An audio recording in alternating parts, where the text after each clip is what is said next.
Então, meus amigos, dando continuidade, boa tarde, né? Primeiro, né? Dando continuidade ao nosso navio terrestre, nós vamos conhecer este fascinante mundo do sistema ferroviário. Nós vamos conhecer também todos os fundamentos que envolvem este sistema de transporte.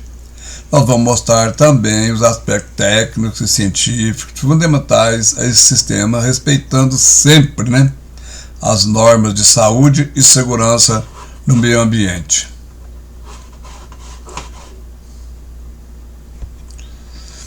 Nesta viagem, neste mundo, né, que nós vamos embarcar aí nesse navio terrestre, nós vamos aprender sobre os sistemas ferroviários e sistemas profissionais que atuam nessa área.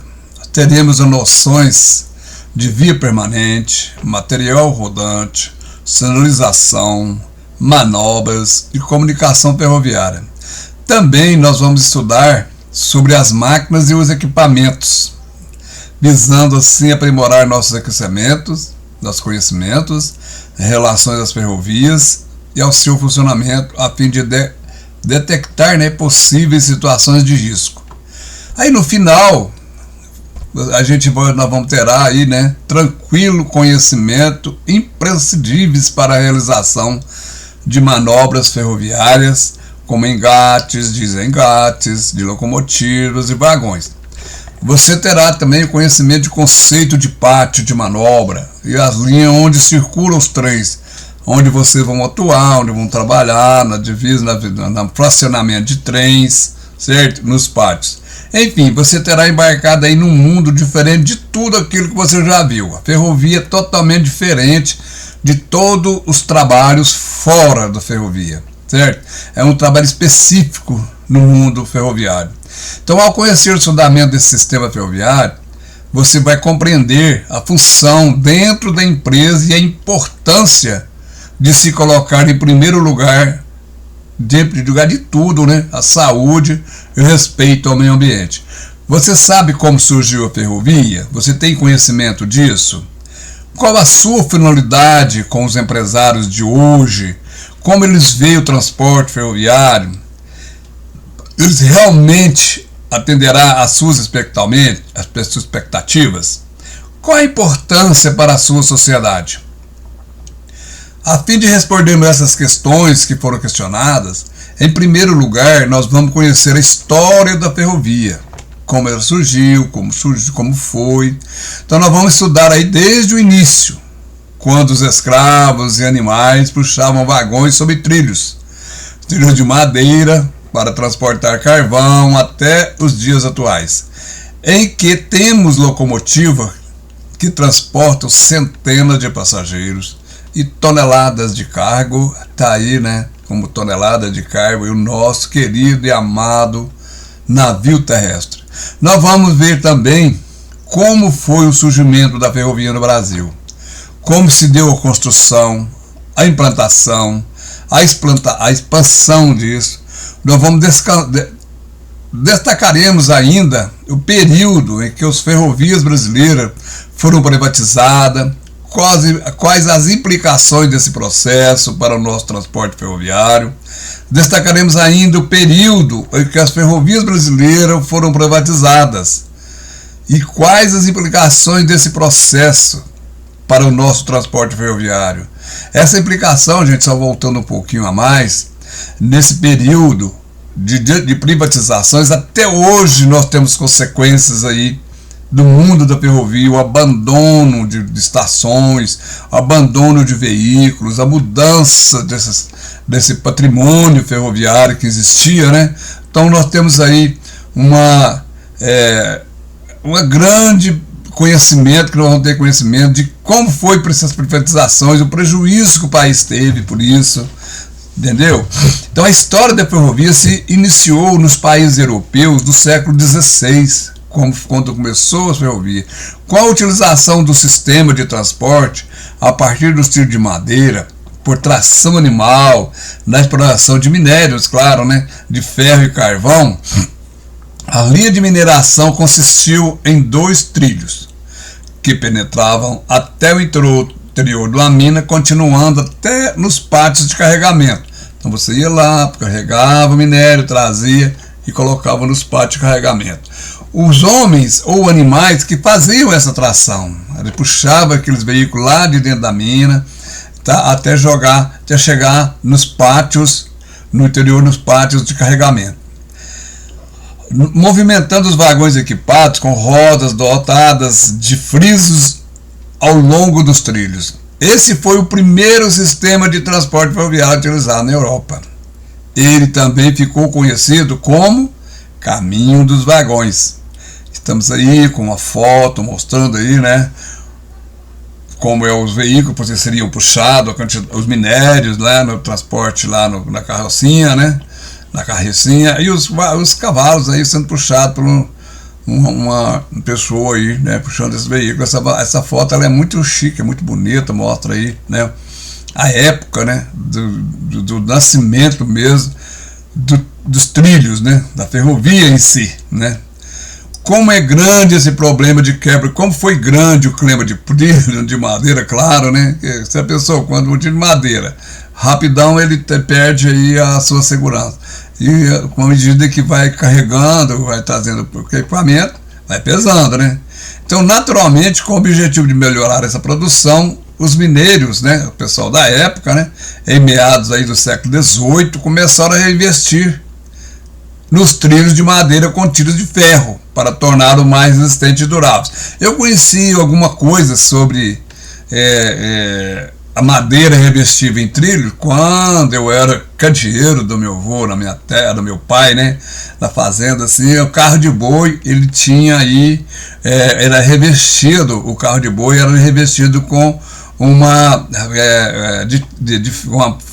coisa de ferro, né, aí tinha ali onde corrigia, então era desse jeito. Ainda assim, nessa época, os ferreiros ingleses deram início à fabricação dos trilhos inteiramente de ferro, que era utilizado para conduzir vagões dotados, né, de rodas com bordas ressaltadas, quer dizer, os frisos, né, quer dizer, para não haver aquela fixação, né, do trilho subir e sair dos trilhos, né, o friso sair dos trilhos, a roda sair dos trilhos, com bordas ressaltadas. Essa evolução nos trilhos caracterizou o nome via férrea, né? Linha férrea. A fabricação dos trilhos inteiramente de ferro era utilizada para conduzir vagões dotados de rodas com bordas ressaltadas.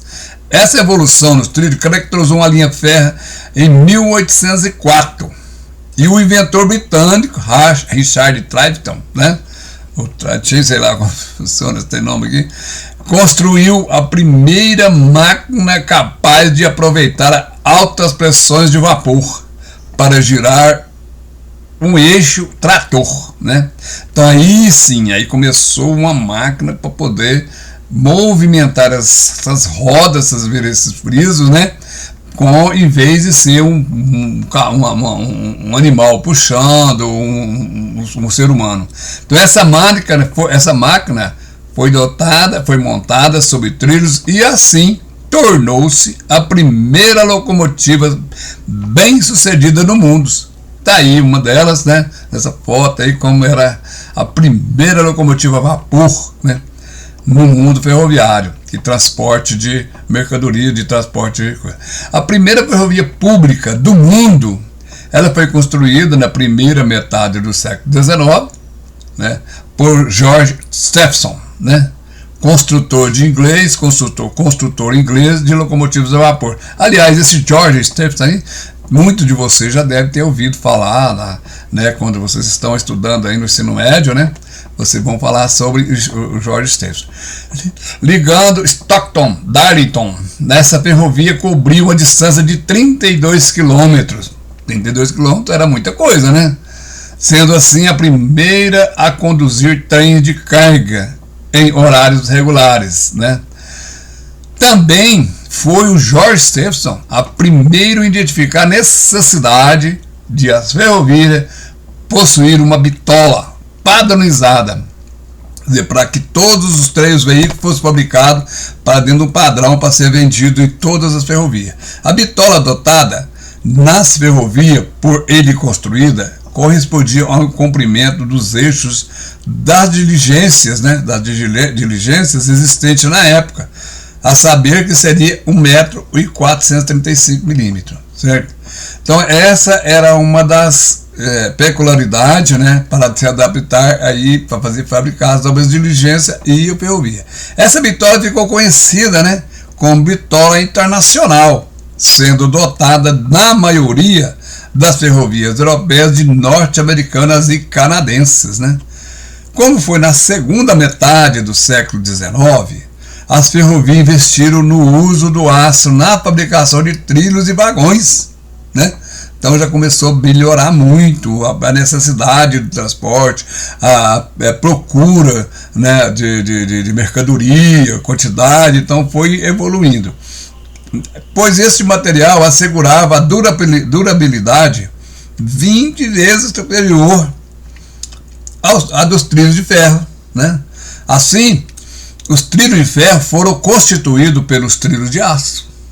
Então, hein? Chique, né? E é importante você saber que os primeiros vagões de carga ou de passageiros eram frágeis, devido ao fato de serem feitos de madeira. Então não tinha aí um veículo totalmente de ferro ou de um material, né, específico para o transporte ali, então era tudo de madeira. Então no início do século XIX foram fabricados os primeiros vagões de aço.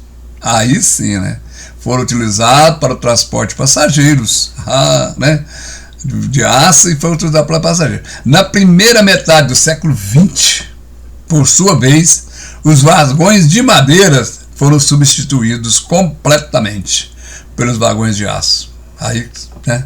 Pensando ainda na evolução do transporte de passageiros realizada pelos trens, foram fabricados vagões de dormitórios e vagões de restaurantes.